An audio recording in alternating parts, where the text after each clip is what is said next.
Welcome, Jennifer. I am thrilled to be talking to you. So thank you. Yeah, thanks for having me. Excellent.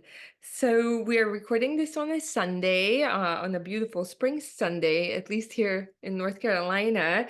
And I wanted to start off with asking you, can you tell us a little bit more of what it is that you are doing right now? Yeah, so I am a financial advisor or wealth manager. I'm president of my own wealth management firm that's women run, women led. There's 12 of us on my team. Our goal is really to help educate others, provide financial literacy, and help, women and others really empower themselves when it comes to their finances. Amazing. Yeah, I was reading President and Wealth Advisor. Mhm. Sounds amazing. Can you tell us a little more about how you got to running your own wealth management firm? I mean, it's very impressive. Yeah, thank you. Thank you. I'm not the kind of stereotypical person to be doing what I'm doing. So my background is actually television. So I anchored and reported news for 20 years, worked in, TV, thought that was going to be where I was always going to be. I'm an Emmy nominated journalist, so I've been in front of the camera and behind the camera for a very long time. For me, it was a passion and I loved what I did. My grandparents, to kind of backtrack in, raised me. They were mom and dad. My mom was very young when she had me, so they were always kind of my parental rock, if you will. Um, my grandpa got sick, and he was the type of guy that, we thought he'd always recover. He was just a crabby, grandpa that I'm like, he's going to be 156 before he passes away. Unfortunately, he got sick and didn't recover, and he passed. And so really picking up the pieces emotionally from like the backbone of our family passing away, but he was also like the finance guy in the family. Not that they had a lot, but what they had was spread around different advisors, different banks, different institutions. And so when he passed, we found ourselves, myself, my grandma, going, and kind of trying to pick up the pieces on the financial side as well, let alone emotional. And we were sitting down with different advisors and never really had that warm, fuzzy feeling that anyone cared or wanted to do what was in her best interest.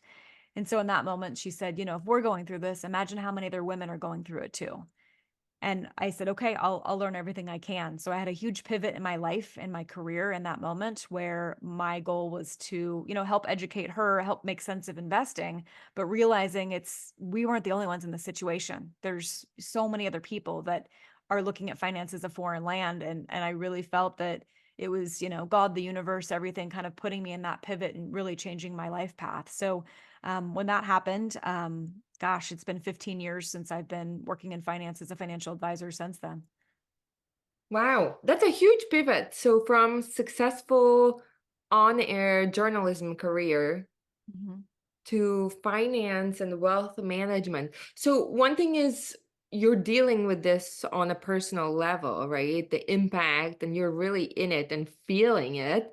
Um, but where did you get the idea to actually do this full time? Like how did that light bulb moment come like, okay, I'm gonna make this drastic switch? Yeah. Well, I mean, I feel like I look at the analogy of like you're in a river, right? If you're in a river, you can fight the river and go upstream, which Mhm, some people do in their life and their careers. Some people will, stand in the river and have that water just hit their back the whole way through, and that's not necessarily comfortable either. mhm. Or you're in the river and you kind of go with it where you're being nudged. And many times I think that turns out more beautifully and different than you could have ever expected. And truly that's what happened. I never would have, thought that I would be working in finance ever. But I really saw the need and I went with it and I just went with the flow and here I am. So when you were in journalism, Mhm. did you feel like you were going against the flow? Did you feel like you wanted a change? No, not necessarily. I mean, I felt like I don't know if I was making the biggest impact in the world. I mean, what I was doing, I think was good. I was enjoying it. It was fun. However, like I feel like there's always kind of that feeling inside, am I doing what I'm supposed to be doing? Mhm. Right? Like I still do things on the side for journalism as well. So it's not like I've given up completely, not having fingers in the pot somewhere along the way. Same thing with like podcasting, right? That fills a void as well, which is great and it's getting education out there. But I do feel like I'm making much more of an impact. And for me, it does fulfill, I have no question about what I'm doing now isn't what I'm supposed to be doing. And not that I had a big question before, but it was never like that 100% I know exactly where I'm supposed to be and I'm here. Mm.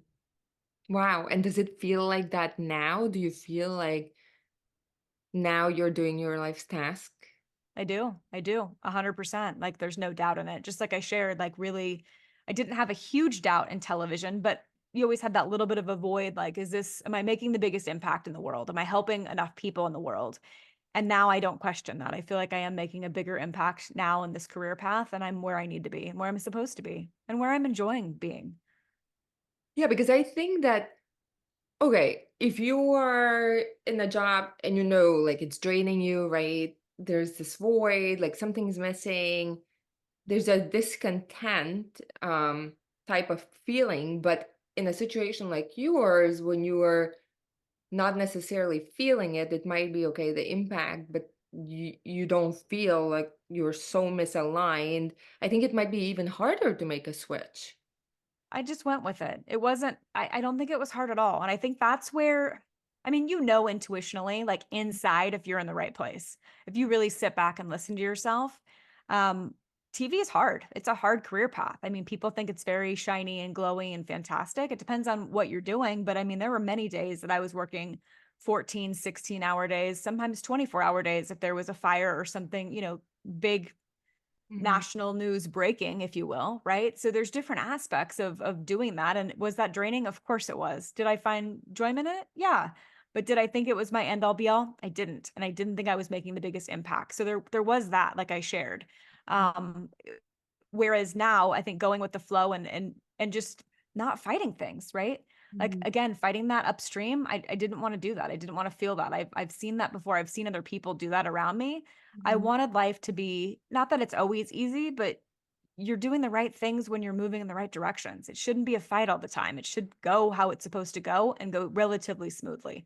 Not that it's perfect by any means, but when you're in that groove, when you're in that like great place where things are moving right along. And again, there's speed bumps in life, of course. Like I said, nothing's perfect, but you feel it. You feel it in your soul. You feel it in your intuition.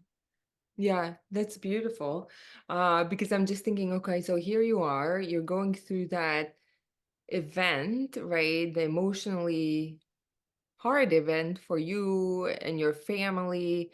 And did you just like, did that lead you into starting to research a lot about finance and Well, it's a foreign language. I mean, finance is a foreign language for a lot of people. Unless you grew up taking finance classes or there was someone in your family or around, you may have not experienced a lot of the terminology or how things work. So for me, it was a foreign land completely. But I knew that I had to, help my grandma make sense of the whole thing. And so I needed to go back and kind of baby steps and self-educate. And then for me, like within our industry, there's a lot of licensing that you have to go through. So it's yeah. like getting your master's degree or a higher level degree by going through all these trainings and getting all these certifications and licenses. So that was my first step of kind of backtracking and going, what do things mean? What's the terminology on this? How do things work? How do strategies work? And how can I help the most? And there, the path just kept kind of opening doors along the way from there. Yeah, I mean, definitely, I don't think that it's the easiest. Like the barrier to get into wealth management is pretty high. Like you have to do a lot of work and you have to have like a lot of commitment or big commitment. And like you said, just like in TV, I'm sure that there are days, many days where you have worked long hours, Mhm. where it's required a big devotion and dedication. How would you say it feels different when you compare kind of the two careers, when you were on air, but I'm like looking at your on air sign being Yeah. behind you and now doing the wealth management. Yeah, strangely enough, I think there's a lot of overlaps. I would say there's more overlaps than differences, right? Mm, Like, I mean, clearly I'm not on call 24 hours a day, so that's a big difference out the gate. But I think the communication is huge, and I think right. communication in any industry is so, so important.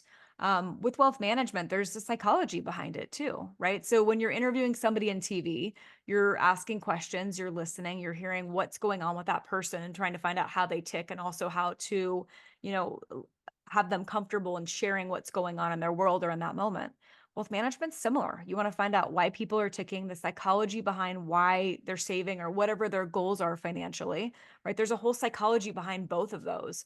And I feel like that's the true overlap is that communication style. And again, being heart centric as you're going in, really caring and listening to that person of what their personal situation is. Hmm.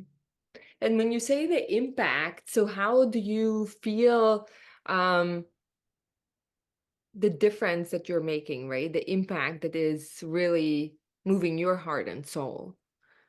Yeah, a lot of my clients are they're generational in essence, right? I have the grandparents, I have their kids, I have their kids, the grandkids.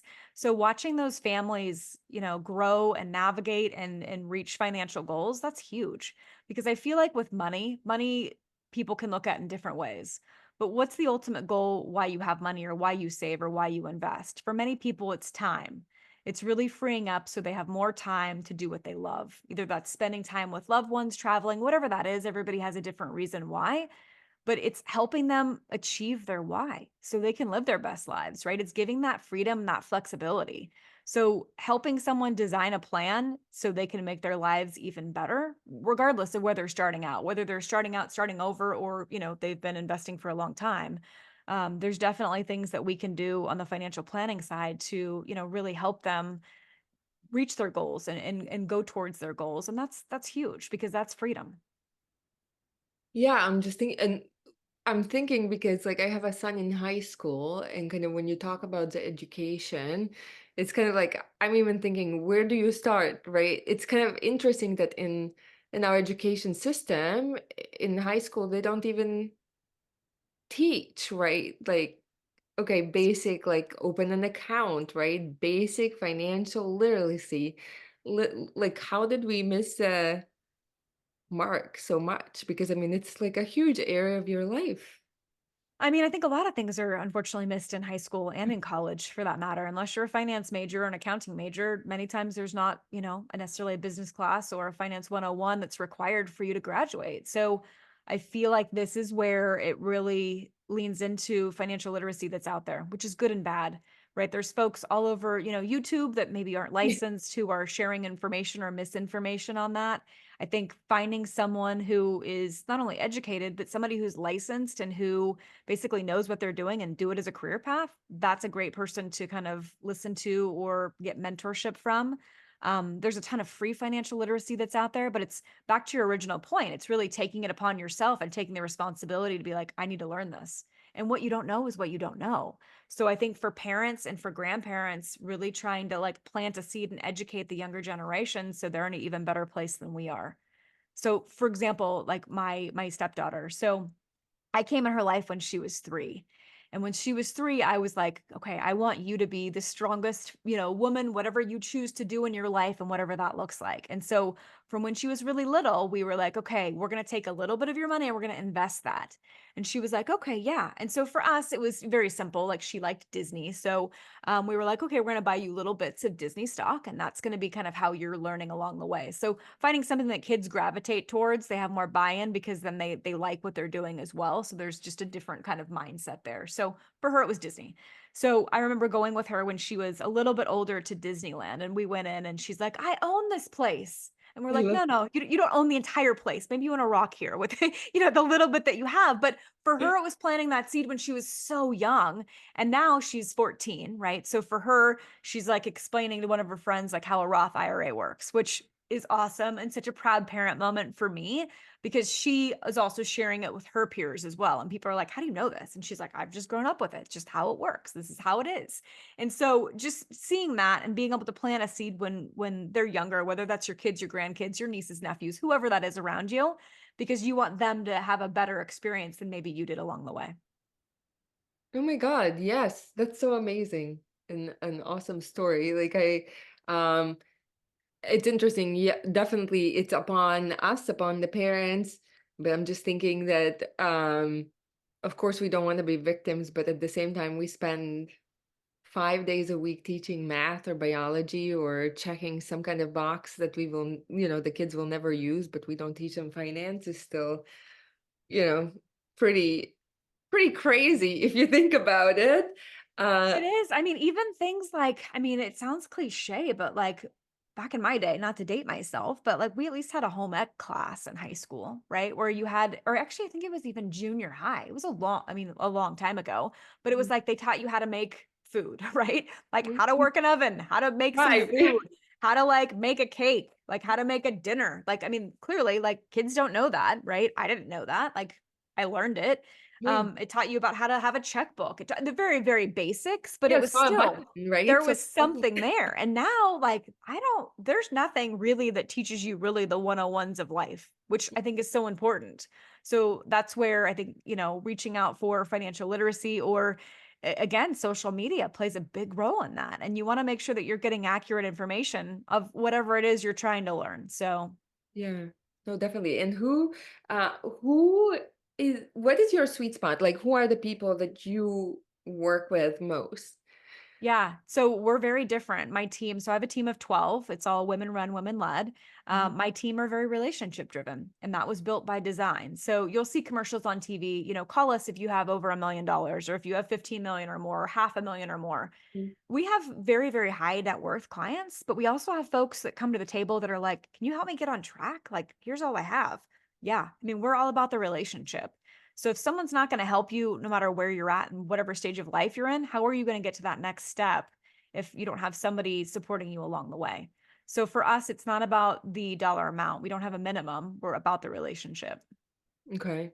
Sounds amazing. Yeah, because I think especially the bigger institutions, it can feel very impersonal, or you speak to somebody once a year, but you don't really feel that involvement, investment. I don't know what's the right way to put it, but kind of that connection and relationship.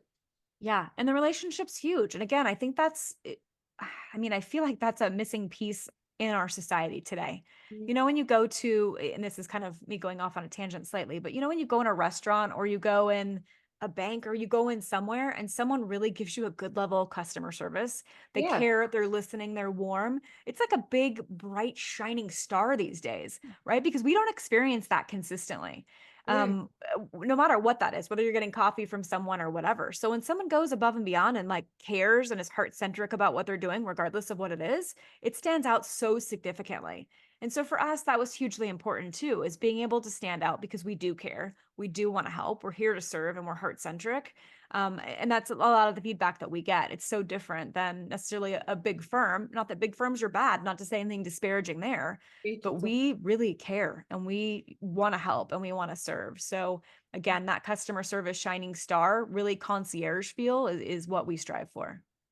I love that because I mean it's a not a direct comparison, but just to illustrate, I think I'm just thinking when I go to the local ice cream shop, it makes a difference who's behind the counter, Hmm. whether I want to go back or not, or I want to go on the day when this person, right, who makes you feel like, I don't know, like just like lights up, like you said, the room, or, has this, you want to interact with, A hundred so percent.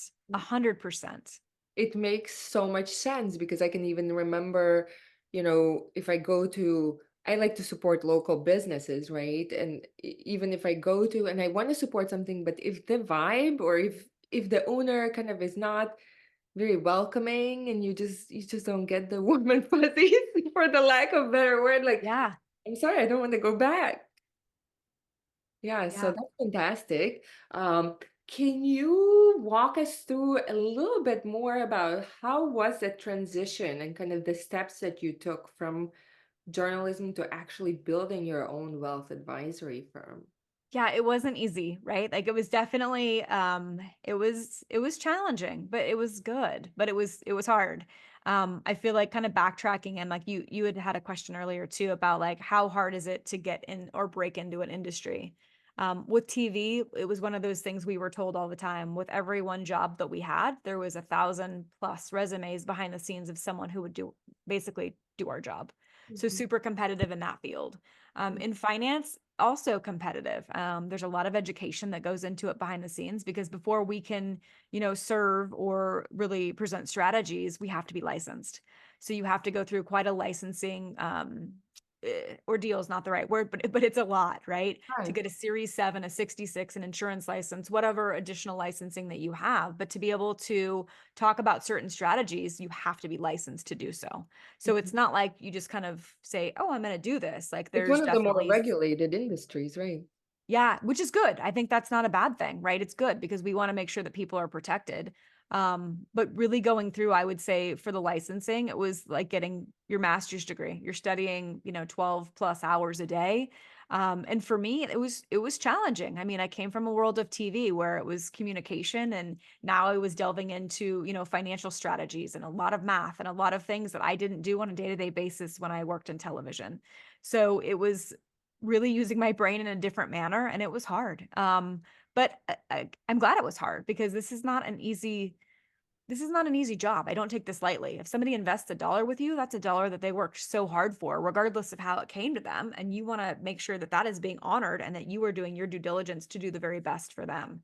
So I Mhm. think it's important that, it's as vigorous as it is to be able to get licensed, to be able to go through those steps. I think just the educational side alone took many, many months.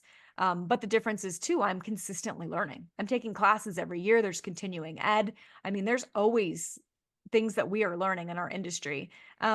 Maybe some advisors aren't, kind of sit back a little bit. I feel like for us, at least I can speak for my team, we learn things every day. Things change every day. Tax reform changes, structures of like how to invest and strategies change. So we always try to keep ourselves up on, the latest things that are out there, but really educating so we can and then turn educate our clients along the way. So it's a lot. It's a lot, but I love what I do, and so that's where it comes into more of a passion than being by any means a burden to keep educating myself. Yeah. And it's kind of like, I'm glad you said that because sometimes we have ideas about, this. It's hard for people to connect with that thing, right? What it is that life's work. I mean, so many people are looking for their purpose. And it's one thing to imagine, right, something that you will like or go through a situation on a personal level. But another thing is to take it and make it, your full time gig and a business. And we can sometimes imagine something will, we have fun when we have it as a hobby, but then when we are doing it day in and day out, it doesn't always convert into sustained devotion, and not necessarily that you're meant to do this, so that's why, and it turns out to be a burden, kind of like what you said. So when you were going through the certifications, right, especially in the beginning, right, there's a lot of, like you said, you're exercising, different skills, and it's challenging. Did it Was the difference that it didn't feel like a burden to you, even as much as you did have to do? I mean, it was kind of back to my being in the river, right? Yeah, yeah, It yeah. was Well, things were moving forward, but it was hard. It wasn't like super, super easy. Like it was hard. It was definitely challenging my brain in different ways. mhm, Um, but it was one of those things like I just kept moving forward and it felt right. And I mhm, think going back to also your point, before you jump into any industry, I would always say, depending on what path you are in life, maybe you intern or maybe you try to do a part-time job in that realm and see before you make that commitment that this is your mhm, dream and this is what you want to move forward with, that you actually enjoy it and that you're resonating with it and that it's soul centric for you. Whereas I feel like sometimes people really jump into something and they're like, this is awful. I hate right, this. Right. And you don't want anyone to make a huge life career path change, mm, especially if it's something that they don't enjoy along the way. So I think getting maybe your feet in or your toes in slowly, whether that's through a part time job, whether that's through interning, or even finding a mentor in that industry, just to give you some different insight. yeah, I tease with my team. We're we're very raw and open, right? For us, like there's good days and there's days that are a little bit more challenging than other days, but we're very transparent with it. I want for me, it's big to have interns on our team too because I want to cultivate the younger women to see if this is an industry that they want to be in. I have one intern who she's been with me over 2 years. She's about to graduate and then she'll get licensed. But I wanted her to really see what this looked like. And she's seen the good, the bad, the rough days when there's challenges, everything, because I feel like nothing's perfect, right? Everything has its own challenges to it. It's just how you navigate it. And is it something that you love enough to be able to work through challenges when they come up? And that may be a yes or that may be a no, but you'll never know unless you at least dip some toes in the mix and figure out like, is this a path that I want to be on? Yeah, no, definitely. And for yourself, did you phase out, did you like stop journalism? And I know you have your own podcast, right? And so that you haven't stopped completely, but in terms of your, having it as a full-time job and decided to open up your firm as you were getting certified, or did you start working for somebody else? Kind of how was your phasing Yeah. it, phasing So I out? started working for I worked for many big firms as well, before I launched my own personal firm. So I've worked for big firms and smaller firms, which I think really gave me good experience because I saw what I liked and I saw what I didn't like and how clients were treated or could I do different or better. So I got a lot of great nuggets along the way, but that's part of the experience too. Really, again, kind of putting my toes in. I mean, I went with it, yes, but I also really educated myself with different firms, how they did things, how they served clients to get Mhm. the best feel of making sure that I was doing the right things. I thought I was, I felt like I was, but it's always good, to put your fingers in, your toes in, and go in slowly, but navigate that, just making sure that you're doing the right things also for clients too, right? Like you don't want to do something that you hate, but then that's going to spill over to your clients if you hate what you do, regardless of what you do as a career path. Yeah, because I mean, we could be doing anything, but like you said, which is that challenge that is more taking you with the stream of life versus you're Yes. fighting against the current. And and it's kind of cool because it sounds like as you're growing and seeing, right, how it is to work there, you're also seeing how different firms treat or run the business, how clients are treated, and then you can kind of along the way, it sounds like you saw what you like, what you didn't like, what was missing, what you thought was missing, and then you created your own thing. Mhm. Yep. Where did you get the courage to go on your own? So that is a big conversation too. So my husband, who is just a fantastic partner, he was very just amazing about it. He was like, "You could do better." And he kept planting that seed through, my 15 years of being a financial advisor and a wealth manager. He's like, "You could do this." He's like, "You need to start your own firm."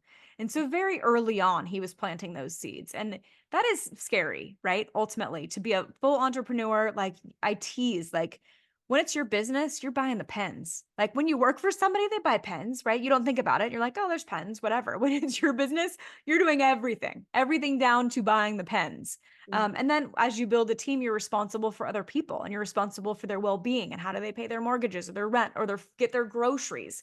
So there's a lot of responsibility with this. So it was very scary for me to, go completely independent, launch my own wealth management firm.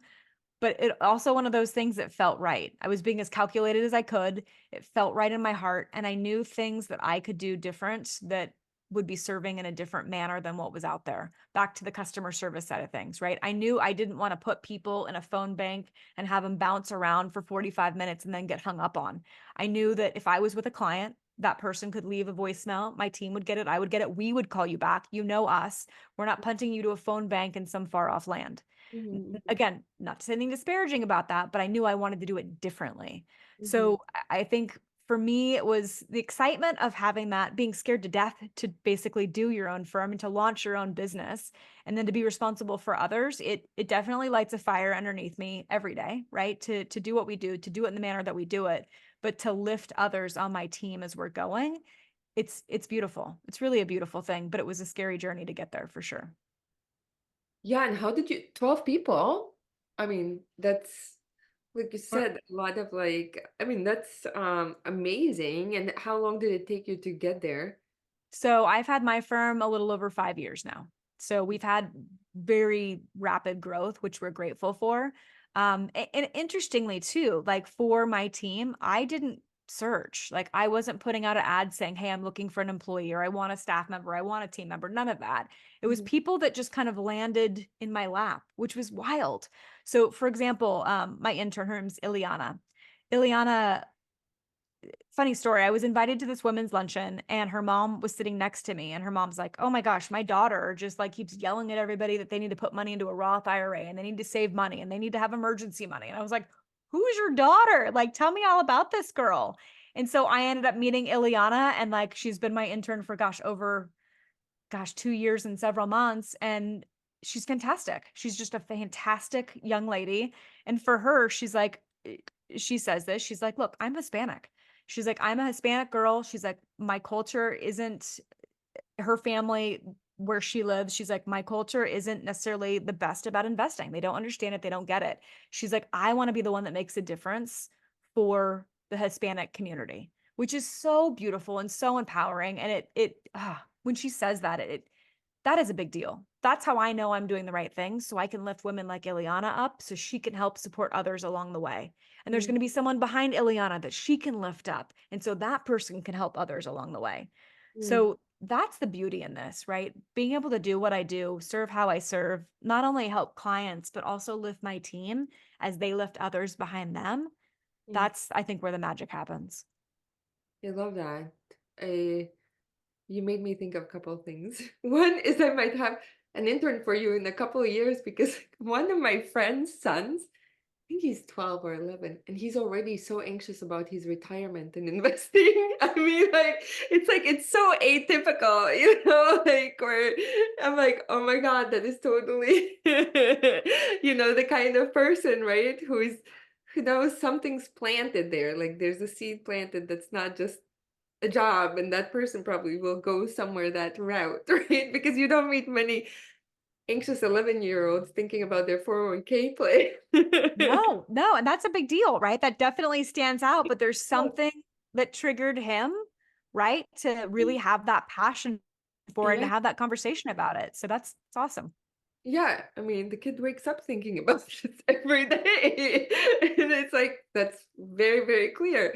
And then there was the pivoting. When you made the pivot, working for other firms, I think it can be really challenging. Like when somebody is already, has had a successful career, right? 10 plus years, and they realize they want to try something else.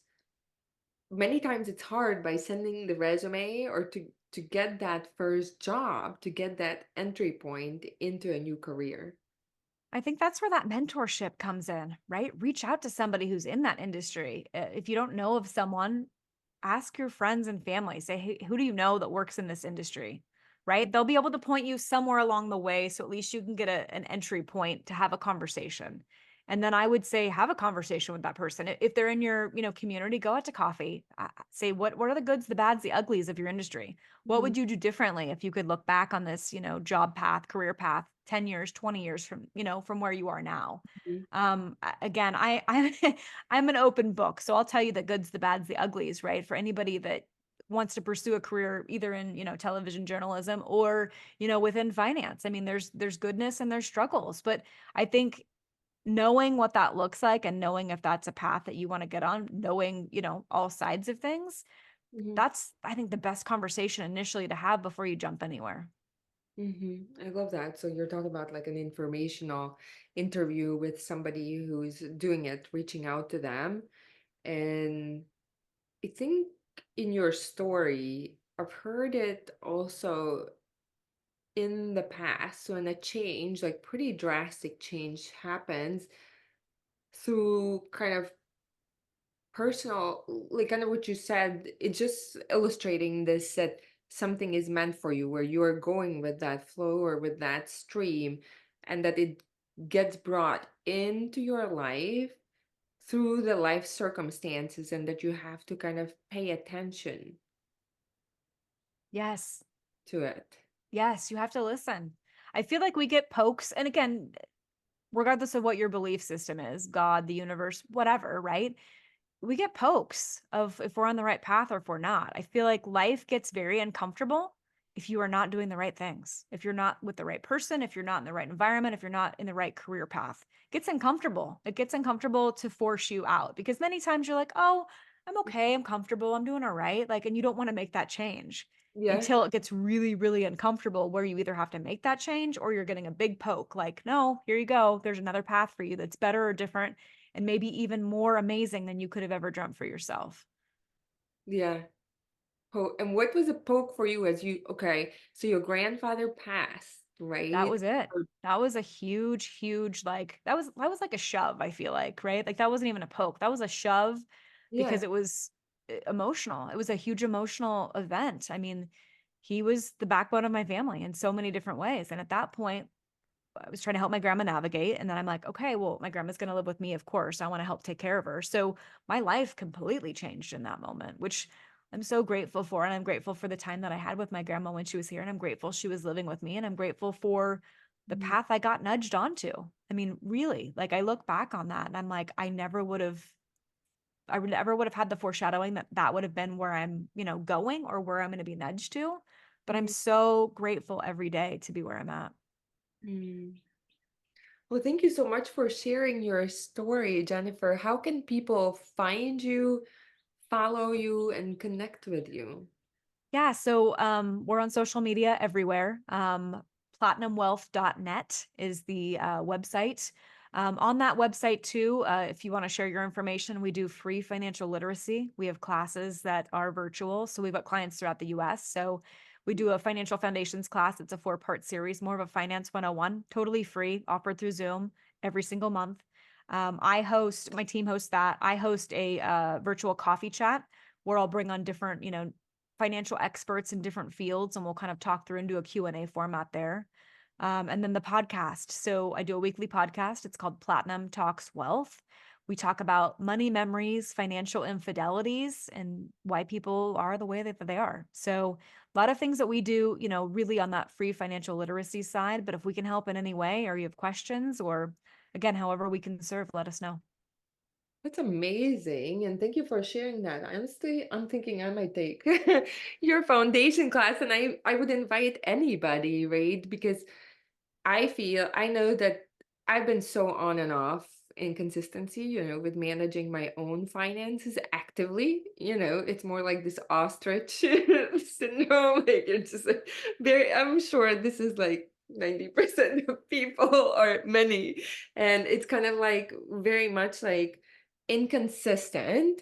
And I think I will check it out and I invite anybody listening, if you want to get your finances in better order, if that's been on your to-do list or on your New Year resolution or next month resolution list. It sounds like an amazing resource and service. So thank you so much, Jennifer. Oh, thank you. Thank you so much for chatting with me.